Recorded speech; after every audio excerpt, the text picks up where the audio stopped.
All right.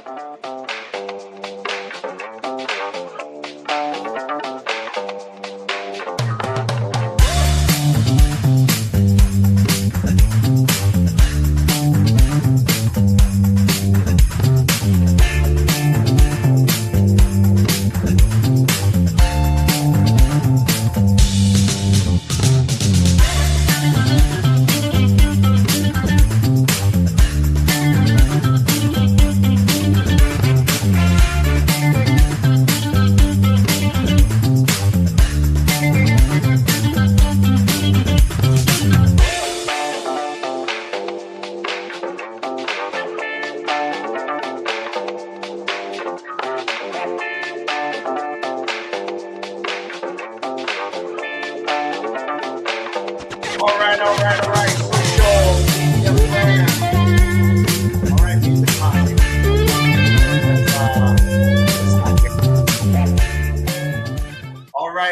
All right. Social media friends, welcome to this episode of Serving Veterans Who Served Us. And in case you're looking at me and you're wondering, Bill, I've never seen you in this crazy looking beanie. Well, let me whisper this to you.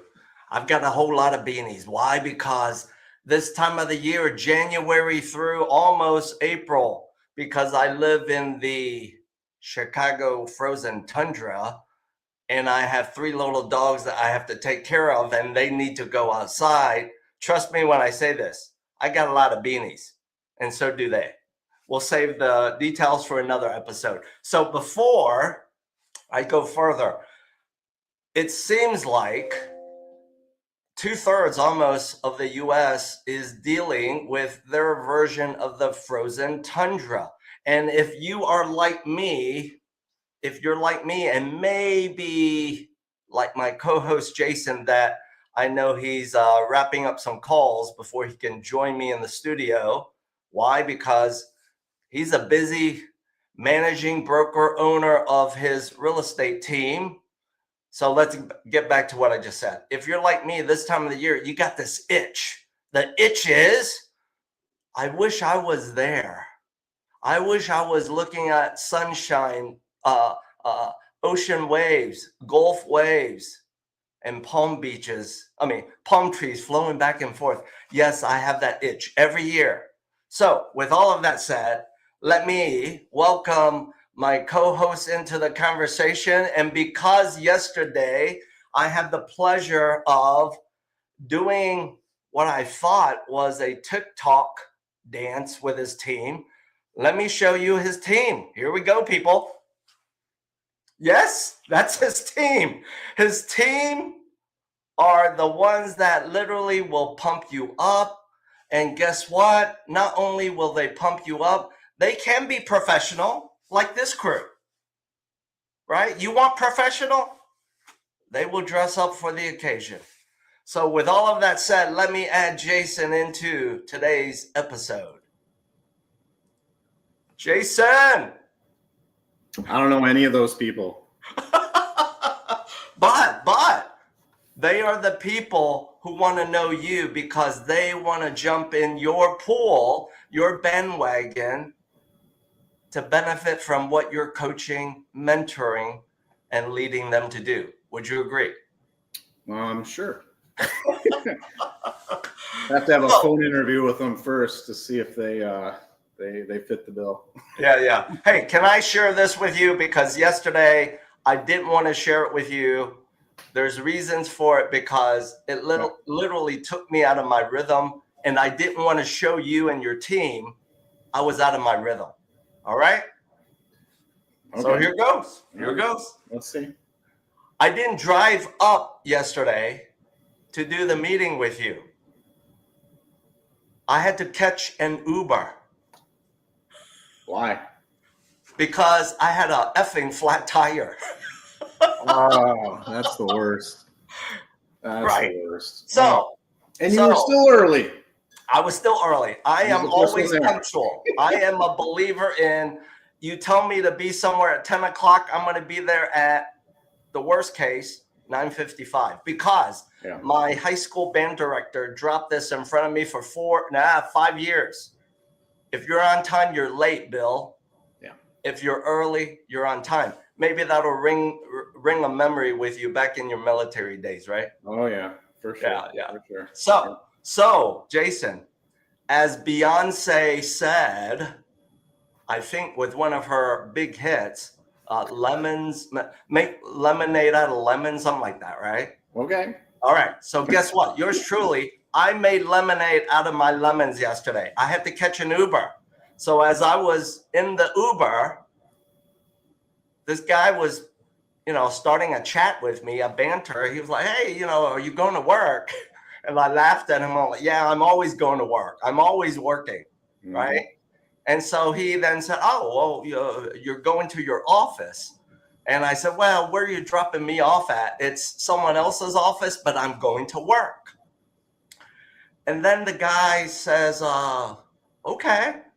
And so a little bit of pause. And then I asked him, I said, how's your day going? He said, oh, I'm just starting. But then I got to go do something different. And I said, do something different? I said, you have another work. He said, yes. And I said, what do you do? He said, I work in a manufacturing business. And I said, so driving Uber is your side hustle, right? And he said, yes. And I said, so what do you do at the manufacturing business? He rattled it off, told me in Spanish because his English was a little broken. He couldn't really explain to me. So I said, I get you. And after he shared this with me, he leaned right back in and said, so what do you do? And I said, oh, I'm a mortgage broker. He looked at me and I couldn't tell if he understood or not. And then I said, lo siento. Let me explain. Mm-hmm. I attempted to do that in Spanish. And I did, I think. I said, I help people borrow money to buy a home. He then nodded while he was driving me. This is how we're zipping on 294 North. We're about 15 minutes away from you. And then he turned around. Well, he didn't really turn around, but I could see his focus shifted in the rearview mirror. He said to me, so if I want to buy a home, I need to call you. And I had this little sheepish grin on my face, like, yes. Yeah, absolutely. See me, amigo, right? So anyway, that's how I turned those lemons yesterday morning into some effing lemonade.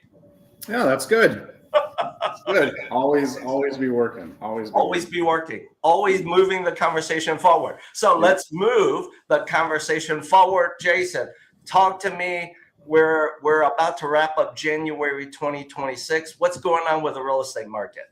I mean, it's the same story we've talked about for a year now. Yeah. Inventory is tight. Inventory is tight. As usual, inventory is tight. We're getting good data on December now. Now that December is almost a month behind us, which is normal. We get a lot of data at the end of the next month, 4 months previous. We had a record amount of deals fall apart in December. So houses that went under contract that then kind of broke up. So, yeah. Now, you and I can have a long conversation about the reasons why deals that go under contract, they break up. There's so many reasons. Many reasons. Yeah, but we're not going to spend time talking about that today. So can I lean in and ask this dumb question like, I'm a seller. Ready? Why is inventory tight? There's not enough houses. List your house. Why are people scared to list their home for sale? You name it right now. I love that answer. There's more than one reason, right? Bazillion reasons right now. Yeah. All right. Uncertainty in the market, the culture, politics, everything makes people less likely to do a huge transaction. Okay. So uncertainty is bad for everybody. Can I add one more reason? Mm-hmm. They haven't found the right people to help them. That also, yep. But even if you have the right person, it's still a challenge. We qualify all of our buyers Yeah. You know, we know exactly what they want. Usually after we've taken them to 2 or 3 houses, we know exactly what they're looking for. Right. But finding that house that's going to fit them now, when there's Sure. less inventory, it just takes longer. It takes a lot more pass-throughs. It takes a lot more concessions in their mind as they see the lack of inventory. They've got to, when the market was hot and there were a ton of properties, you could give up 2 or 3 must-haves. Yeah. Now maybe you have to give up 5 or 6 must-haves. Maybe you got to give up that big yard dream. Yeah. Maybe you got to give up that brand new, I don't know, HVAC system dream. It's a lot of things, So I know. when there's less, you got to make concessions. It's hard for people to do that. When it's that big of a purchase, you expect to get everything. Yeah. But if it's not out there, it's going to be hard to get. That's right. So if I may paraphrase that down to what I remember for myself personally, when I have bought, sold properties, not just once, but a few times. And I know you've gone through that process more than once, right? Yep. So here's what I'm about to mic drop for all of you first-time buyers. Yes, I'm calling you out here on this cold January day. It's all of you, beautiful people. All right. Here's what I'm about to tell you. That perfect home that you're looking for, it does exist, but do you really want it? So here's the key. That first-time home that you want to buy, mic drop. It's not your forever home. Just get it close to perfect, because you have to sacrifice something. Yep. Right? It's either sacrifice, I got to pay more, or you got to sacrifice, I got to live out in Timbuktu and my commute's going to be way too long. Yeah. Even new construction, you see people making concessions on a house that they've designed with the architect from the ground up. I mean, there's just realities that hit people, and there's realities that hit in the process. So even clients we represent who build a brand new house, even that's not perfect. So once you get into it, then you can make it more perfect, but it probably is never going to be perfect for most people. That's right. It's an ongoing process. And just like you building, growing, and leading your RE/MAX team, I'm going to put you in the hot seat, Jason. It's continuous improvement, right? Yeah, exactly. Right on. Now, audience members, all of you playing hooky today on a Tuesday, late morning from work because you can, because you are a hybrid or a remote professional, let me throw up a visual to help really pin down why inventory is tight. Let's take a look at this. Ready? Here it goes. As I bring up this visual, this is content from United Van Lines. And I'm a visual learner, so I love looking at things, right? I'm voyeuristic. Yes, I'm telling on myself. So here it goes. If you look at the state of Illinois, land of Lincoln, it is color-coded gray, which means if you read this Instagram thread from United Van Lines, it's kind of hinting that Illinois, land of Lincoln, is kind of a balanced market. But do know this, people. This is using data for the entire land of Lincoln, all of Illinois. Yeah. Jason and I know Chicago Metro is different. We have tighter inventory. So what I'm really trying to say, sellers, yes, I'm calling you out again, sellers. If you have a reason to sell, but you just haven't started your journey, taken action, it's a great time for you to be a seller. However, you do need the right team to help you get to that next chapter. Right on, Jason? That's right. There you go. And can I add something to this? What's that? I want to add something to this too. Please do. This mover survey is just for domestic, what's happening in the U.S. Right on. We have to remember Chicagoland is a major market for foreign buyers. Right. We have, Chinese, Indian, Polish, Ukrainian. I'm probably missing one of the other big ones, but those are the 4 big ones that, we get a ton of those people in every year. So we get a lot of moves that aren't necessarily from within the country as well. That's right. That's right. And Jason, because you spent enough time in the great country of China, the great large country of China, and hell, you even speak Chinese better than I do. Okay. 𝙎𝙚𝙧𝙬𝙧 Yeah, yeah. You know this already. The Chinese culture, they love real estate. Yeah, yeah. They do. Yeah. Right? They love real estate. So, safe investment vehicle. Yeah. So, audience members, here's the next thing we're going to talk about. Here's the next thing we're going to talk about. And that is, how many of you know someone who is house rich, cash poor? Okay. You're going to tell on yourself. Okay. No, not me. I know people. You know people. Gotcha. Gotcha. All right. I know a guy. You know a guy. And I know a guy, and I know a gal, and I know many who are house rich and cash poor. So the question sometimes is, when those households are realizing the home that they own and live in today is not working for them, how can you think about how to get to the next chapter being house rich and cash poor? So what I'm about to share with you now is this, okay? Give me a second. Let me load things up. I'm going to drop something you might want to ask about. Don't ask right now. I'm just saying you want to ask about, and that is, how do I solve my dilemma so that, yes, I'm house rich and cash poor, but how do I get that cash? Okay? So let me get you ready and talk about something called bridge financing. Here we go. Bridge financing is absolutely something you need to ask about. And if you are starting a conversation with Jason and or one of his team of broker professionals, ask them about bridge financing. It is money that you can turn your equity into dollars. It is a 6-month 0% interest loan in a way so that you can turn that equity, a fraction of the equity in your large home that you don't love anymore, that you cannot live in anymore because the stairs are too much. Your laundry room is in the wrong place. The long driveway that you hate shoveling. Yes, that's you. You don't want that anymore. Bridge financing is something you might want to consider.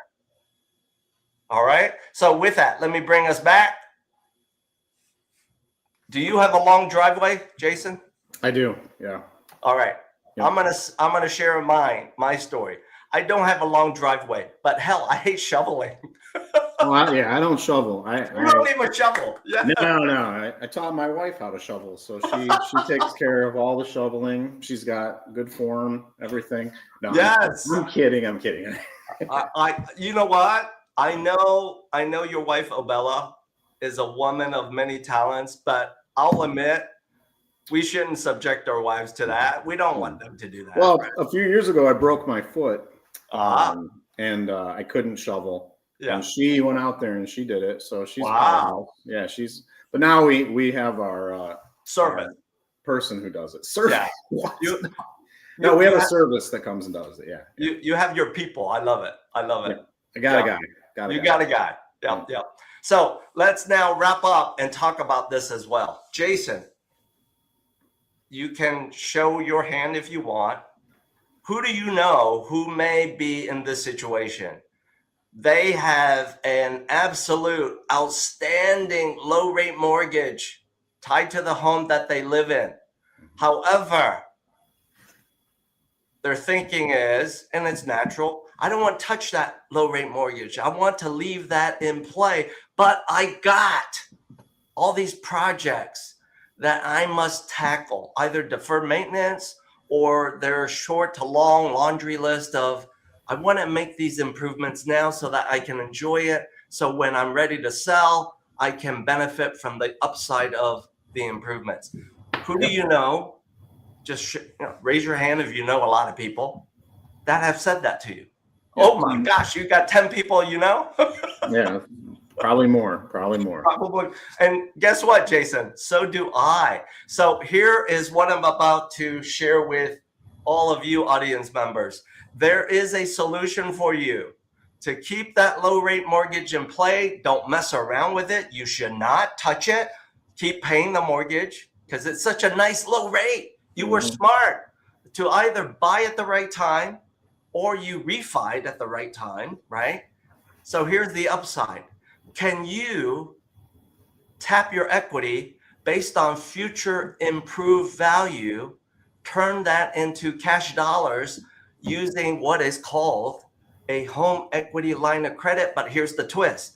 That home equity line of credit is based on improved value, not the property as it looks today. If it's an ugly duckling, it's an ugly duckling. If the value is X, it is X. No sweat.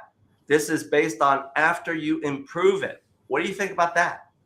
So are you saying if I add a bedroom and increase the value of the house, it's based on the future improvement? Bingo. Wow. or can I lean in? Because I know you lived on the coast, California. Yep. You know this, and I remember this, having visited a few times. State of California, Northern Cal, Southern Cal, there are those properties with those, here's the acronym, ADUs. Right. So back to your question. So if you want to improve a property, add in an ADU, add in an additional bedroom, create a coach house. I'm going wild here with thoughts. Yeah. Can you get a renovation HELOC? The answer is yes. The question you might want to ask, and you can ask it, is how do I do that? Real simple. We're going to make it so simple today. As we now wrap up our live stream, we're all about keeping the short, sweet, creating value, giving you value to set you right on the right pace of your journey. This is what you need to do.